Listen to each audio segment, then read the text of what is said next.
Queen's First Chapter, Other Words for Home by Jasmine Warga.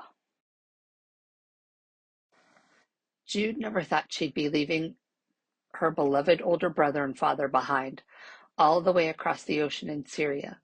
But when things in her hometown start becoming volatile, Jude and her mother are sent to live in Cincinnati with relatives. At first, everything in America seems too fast and too loud. The American movies that Jude has always loved haven't quite prepared her for her starting school in the U.S.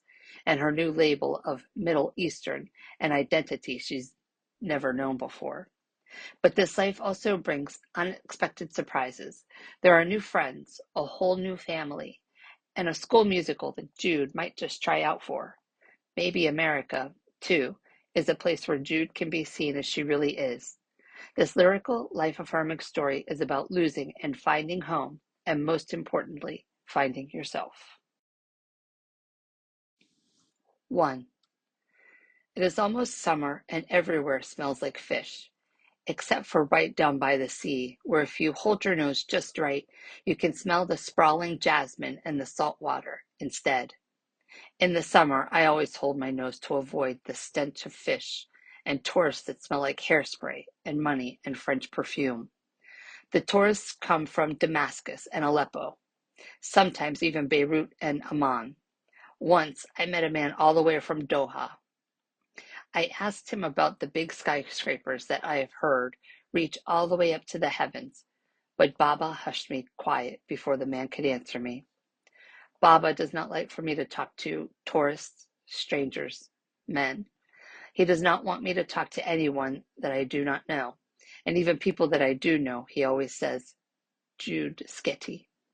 And so I bite my tongue, and it sometimes tastes even worse than the way the summer fish smell. Everyone is saying that there will be fewer visitors from Aleppo this year, that there is no one left in Aleppo to come, that everyone who could leave Aleppo already has. When I ask Mama if this is true, she says, Jude Sketty. 2. Our city does not look like what they show on TV of Syria. I remember the first time Fatima and I saw a story about Aleppo on the news. We felt proud. I know that is a strange thing to say, childish maybe. It felt strange even then, but it was also felt like the rest of the world saw me. But our city does not look like Aleppo before or after. It is not sprawling and noisy with buildings pressed up against one another, like they are crammed together in an elevator with no room to breathe. Our city is on the sea. It sits below the mountains. It is where the rest of Syria comes when they want to breathe. No one is going to come this year, Fatima says, and I wonder if that's because there's no one left who needs to breathe. 3. Fatima is 24 days, 6 hours, and 11 minutes older than me. She did the math. Fatima hates math, but loves when she comes out on top. We have always been friends. Mama and Aunt Amal have known each other since they were girls. We live across the courtyard from them, and sometimes when I was little, I would squeeze my eyes shut at night and pretend that Fatima and I were dreaming the same dream. When I was little, it was easy to imagine that Fatima and I were always in step.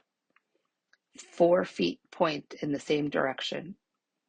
But the last few months have been different. Fatima feels kilometers ahead of me now.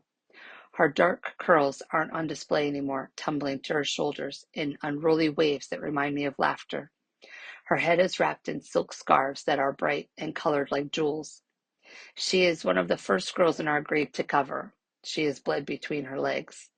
I am still waiting to bleed, to feel like I have something worth covering. 4. Fatima and I almost always have our Esroneyev together. Either Mama makes it or Auntie Amal. Fatima likes to have olives, green and black, so fat that you can stick your fingers inside of them and eat them one by one. I think olives taste like the sea, and that all that salt makes me dizzy. I eat the jebna and the bread that Mama gets from Hiba's bakery around the corner because she knows it is my favorite. Heba makes her bread as fluffy as a pillow.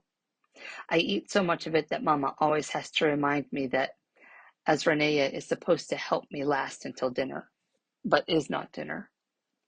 During Azranea, we drink tea, or Fatima drinks tea and I drink sugar and mint with a side of tea.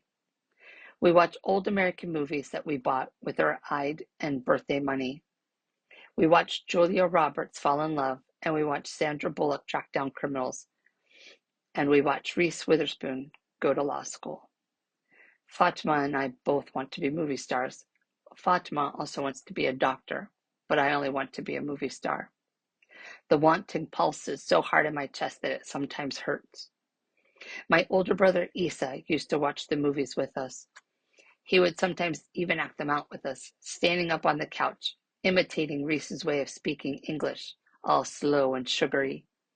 He used to until one day Baba came home from work early and walked in on us acting out the movies. Baba didn't say anything, not even Jude, Sketty. He didn't even look at me, only at Isa. He shook his head and walked to his bedroom. Sign up for a library card and find this book on Cloud Library using the links below in the description.